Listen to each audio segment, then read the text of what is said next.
Forrest, tu sais, j'ai réfléchi vachement. Et je voudrais te poser une question très importante. Ça te dirait d'entrer dans le commerce de la crevette avec moi?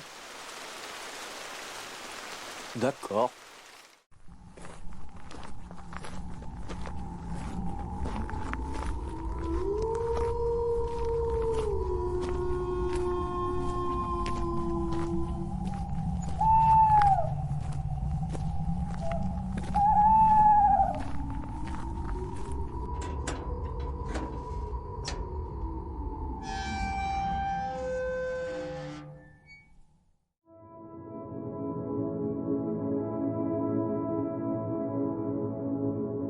Bonjour à toi et bienvenue dans le son de la crypte. Pour terminer cette 3e saison du podcast en beauté, je t'ai invité à me poser toutes les questions qui te passaient par la tête.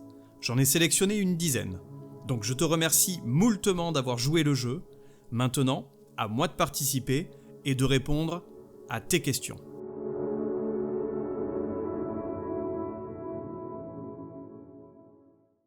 Avant toute chose, petite précision concernant le site de la crypte que je n'ai pas délaissé pour cet été. Comme l'année dernière, j'ai ressorti l'article sur les séries courtes incontournables que je conseille de voir absolument.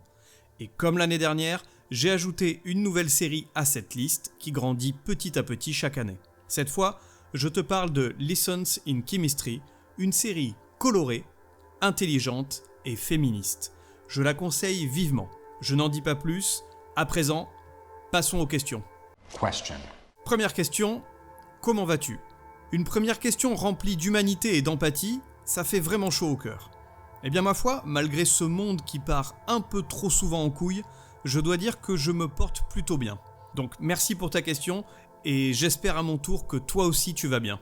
D'ailleurs, j'espère que vous allez toutes et tous très bien. Comment choisis-tu ce qui fera l'objet d'un article ou d'un podcast ? Alors, si je dis que je gère mon planning au doigt mouillé, on va me dire que je suis un sacré branleur, non ? Évidemment. Tant pis, on ne va pas se mentir car je ne prévois pas vraiment à l'avance les articles de la crypte.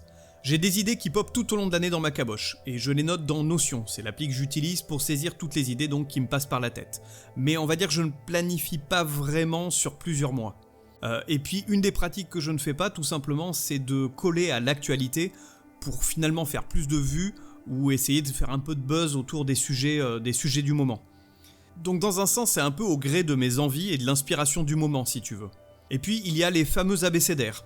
Alors ce sont des articles / podcasts qui sont en quelque sorte mes marronniers. Ils me permettent de prévoir sur du assez long terme, à coup de 5 ou 6 articles et épisodes de podcast, par abécédaire. Ça me laisse le temps de voir venir, bien qu'entre les épisodes, j'intercale là aussi des sujets sur lesquels j'ai envie de parler.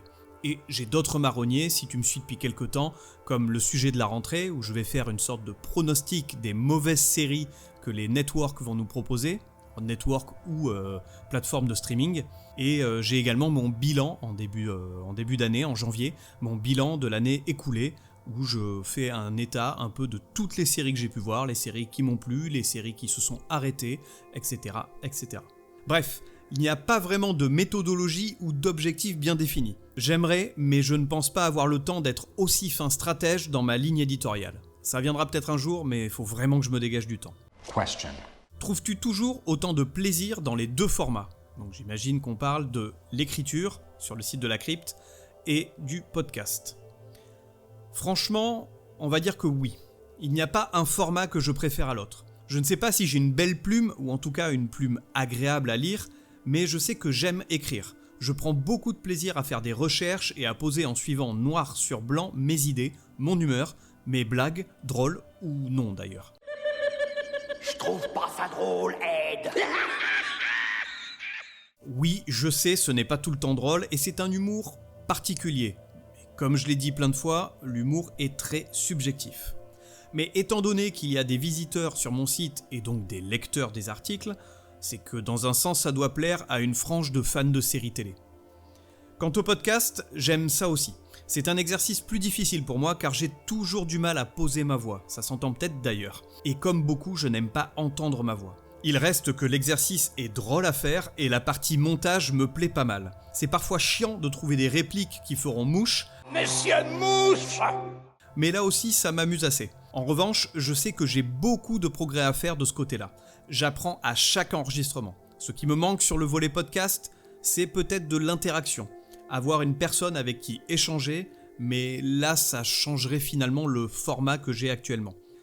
Mais une idée pour le futur peut-être. Question. Parfaite transition avec la question suivante. Un projet dont tu ne peux rien dire. Oui ?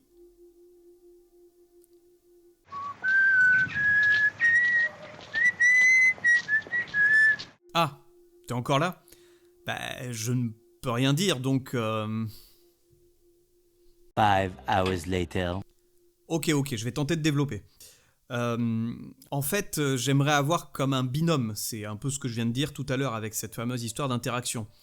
Ça permettrait d'échanger dans un podcast autour des séries peut-être, du ciné ou de la musique même. Quelque chose autour de la culture en fait. Mais rien de concret pour l'instant. Sinon, j'ai toujours un projet sous le coude, cette fois en mode solo, et autour de la musique et de mon genre de prédilection, les musiques amplifiées, avec du gros son, du très gros son même si tu vois ce que je veux dire.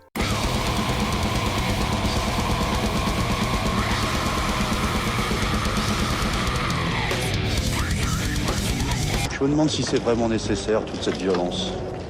Ça pourrait un peu être dans la veine de ce que j'avais réalisé pour le Hellfest 2022. Tu trouveras les épisodes sur toutes les bonnes plateformes de podcast et bien entendu sur le site de la crypte.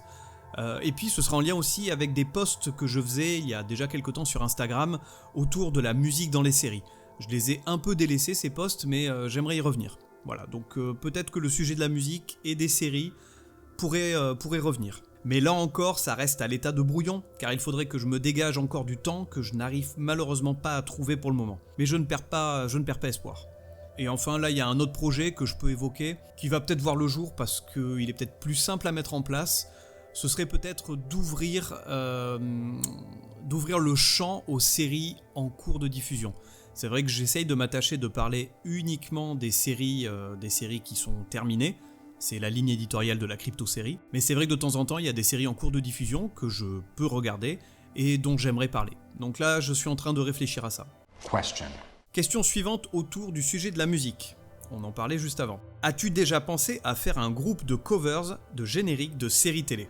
Excellent, j'adore l'idée, mais non. Alors, la personne qui pose la question est quelqu'un qui me connaît, c'est un ami, il sait que je fais donc de la musique. J'en avais peut-être d'ailleurs parlé dans un précédent podcast.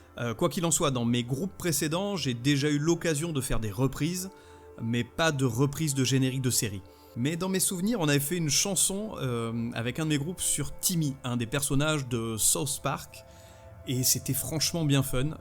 C'était une sorte de rock metal bien vénère, assez délire. Sinon, dans les reprises, une des plus marquantes que j'ai pu faire avec un de mes groupes, c'était Fortunate Son de Creedence Clearwater.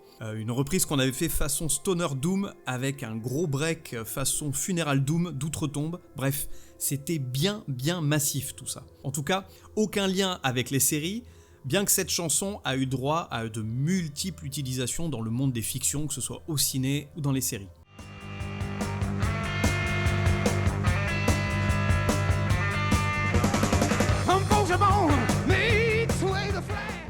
En tout cas, l'idée de faire des reprises de génériques, ça me plaît assez. Je vais peut-être en parler aux mecs avec qui je joue actuellement, si ça les tenterait, pourquoi pas, de faire une reprise en mode black metal avec un bon blast des familles autour d'un générique de série télé, je ne sais pas, peut-être K2000, ce serait fun. D'ailleurs, si vous qui m'écoutez avez des idées, n'hésitez pas à m'envoyer en MP des propositions de génériques à reprendre en métal. Je proposerai ça à mes acolytes, ça peut être fun ou pas. La meilleure série du début 2024. Alors, je n'ai pas vu tant de nouvelles séries que ça depuis le début de l'année. La dernière en date qui m'a vraiment marqué est certainement Ripley, qui a été diffusée sur Netflix. Entre le scénario et l'esthétique, Steven Zilian, alors je ne sais pas trop pour la prononciation, quoi qu'il en soit, le créateur de la série nous a vraiment régalé. Mais si je dois retenir qu'une seule série pour l'instant, depuis ce début 2024, ce sera certainement Fallout, qui a été diffusée sur Prime Video.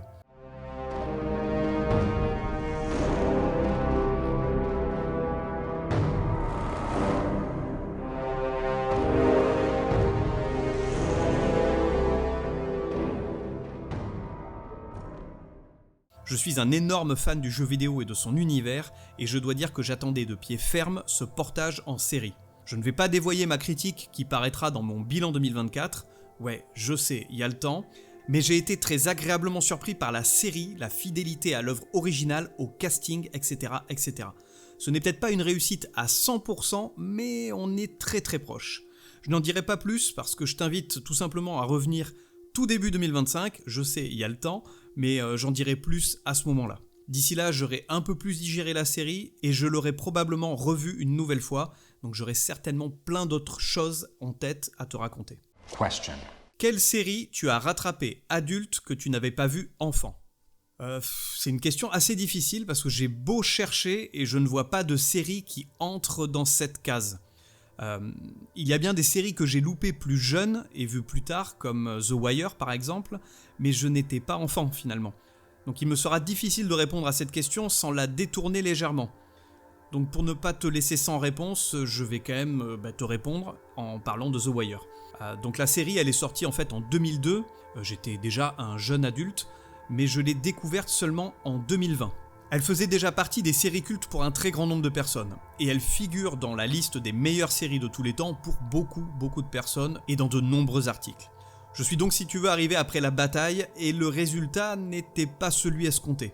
J'en ai déjà parlé d'ailleurs dans des articles sur la crypte, dans lesquels j'expliquais que j'ai vraiment adoré la série, mais elle m'a tellement été survendue que je ne l'ai peut-être pas appréciée à sa juste valeur.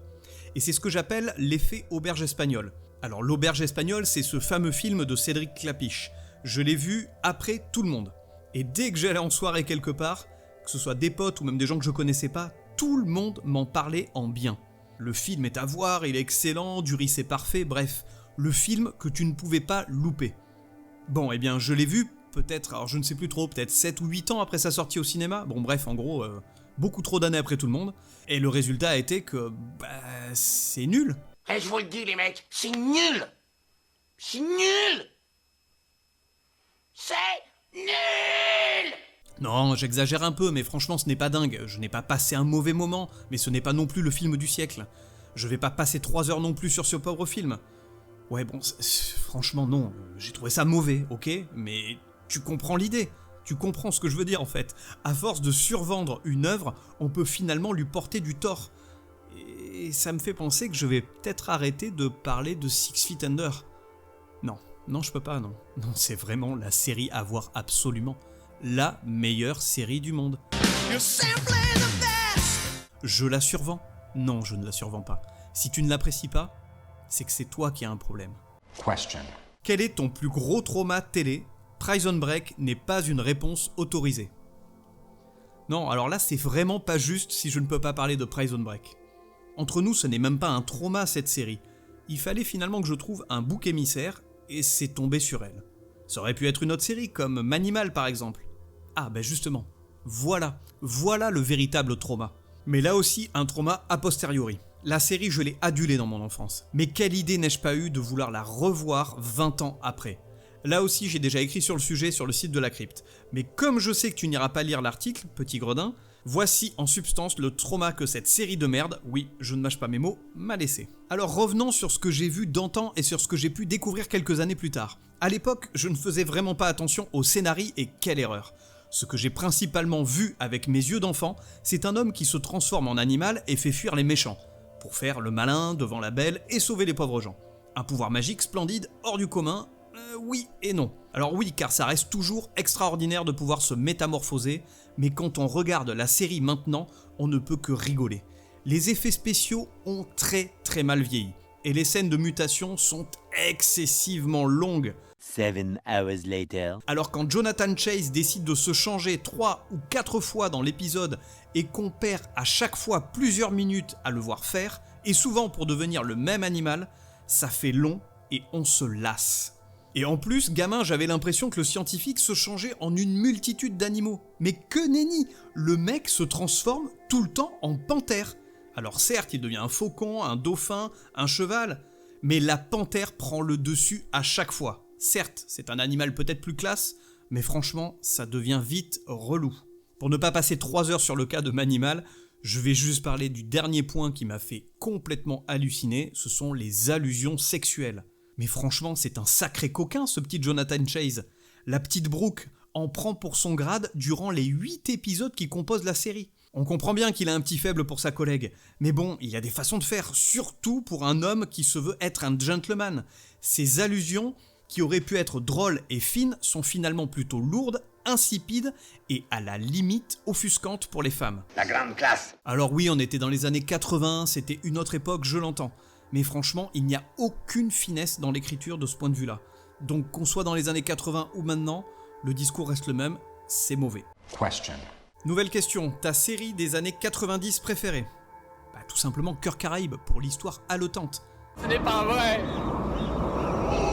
C'est impossible. Ouais bon, je vois que t'y crois pas, et moi non plus d'ailleurs. Ce n'est pas Cœur Caraïbes, mais bordel, Vanessa Demouy quand même.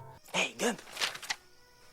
Vise un peu ces nichons à celle-là. Bon, difficile de choisir qu'une seule série car cette décennie regorge de séries cultes. Mais si je dois en choisir qu'une seule, je dirais Buffy contre les vampires car elle m'a tout simplement accompagné sur la fin de mon adolescence. La série pullule de sujets forts et engagés aussi, et oui.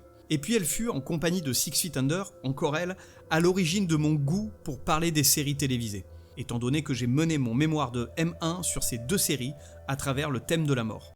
Allô, détresse amitié. Oui, joyeux Noël, monsieur. Je ne vais pas m'étendre car là aussi tu trouveras sur le site de la crypte et dans les épisodes du podcast tout ce qu'il faut pour connaître mon amour sur Buffy contre les vampires. Question. Et enfin, dernière question, car cette fac est déjà bien trop longue, les podcasts que t'écoutes et que tu recommandes. Bah, ça va être rapide en tout cas pour les podcasts, car dans la fac précédente, celle de l'année dernière, j'avais eu l'occasion de lister pas mal de podcasts, séries, ciné, culture, musique, que j'écoute, donc je t'y renvoie. La liste a finalement très peu changé. Je vais juste te donner quelques podcasts que j'écoute actuellement et dont je ne t'avais pas parlé à l'époque. Bah, il y a tout simplement le Floodcast qui est connu par beaucoup de personnes et c'est vrai que je n'avais pas parlé de ce podcast l'année dernière. Et après, dans les nouveautés que je peux écouter actuellement, il y a le podcast Jumpscare qui est plus tourné sur le cinéma d'horreur. Le Podchias qui est animé par nos amis de TFTC, dont j'avais déjà parlé. Et côté musique, je pourrais citer peut-être 2 podcasts. Il s'agit de Metanoias, je crois, si je dis pas de bêtises, et Return Trip, 2 podcasts qui sont sous l'égide de Métallurgie, qui sont tout simplement excellents pour parler de musique métal et découvrir de nouveaux artistes. Outre les podcasts, et vu que je t'en avais déjà parlé, je peux peut-être te parler de chaînes YouTube que j'aime suivre. Alors sur le monde des séries, ça va être très rapide parce que j'en suis très peu, j'en trouve très peu des pertinentes, je préfère vraiment écouter les podcasts. Il y en a qu'une vraiment que je suis avec assiduité, c'est celle du Binge Doctor, qui est quelqu'un de passionné, de passionnant et qui connaît vraiment bien son sujet. Côté cinéma, il y a vraiment une chaîne dont j'ai envie de te parler, c'est celle de Intercut, qui est pour moi, je pense, la meilleure chaîne de ciné de tout YouTube. Le mec est passionnant à écouter, il a une culture cinématographique dingue, et il me permet toujours de découvrir de nouveaux films que j'ai absolument envie de voir. Donc merci à lui pour toutes ses recos et sa chaîne vraiment incontournable. Bon, et après en vrac, je vais te citer des chaînes que je peux suivre qui sont un peu liées à des univers complètement différents, que ce soit de l'astronomie, du jeu vidéo, encore du ciné, de la culture, de la musique, etc. etc. Et donc en vrac, il y a Edward, Le Point Genius, 12 Parsec, Not Serious, Corn Pop, Hit the Road, Le Joueur du Grenier, l'incontournable avec Le Bazar du Grenier, Az l'Épouvantail, Linguisticae, Babor l'éléphant, Botch. Bon, et puis je vais m'arrêter là parce que sinon la liste pourrait être longue et puis après on partirait sur des thématiques complètement diverses et variées. Je pense qu'on a fait le tour. Franchement, c'est déjà pas mal pour cette 2e édition de la fac du son de la crypte. À présent, et avant de conclure, je tiens à te remercier, toi, et bien sûr toi. À tout le monde, à tous mes amis, je vous aime. Car sans vous toutes et tous, la crypto-série n'existerait pas et ce podcast non plus. Donc merci de me suivre sur les réseaux, de visiter le site et de m'écouter. Je vais prendre une petite pause estivale bien méritée et je te donne rendez-vous à la rentrée pour certainement une nouvelle saison du son de la crypte. D'ici là, passe de bonnes vacances, profite de la vie et bisous.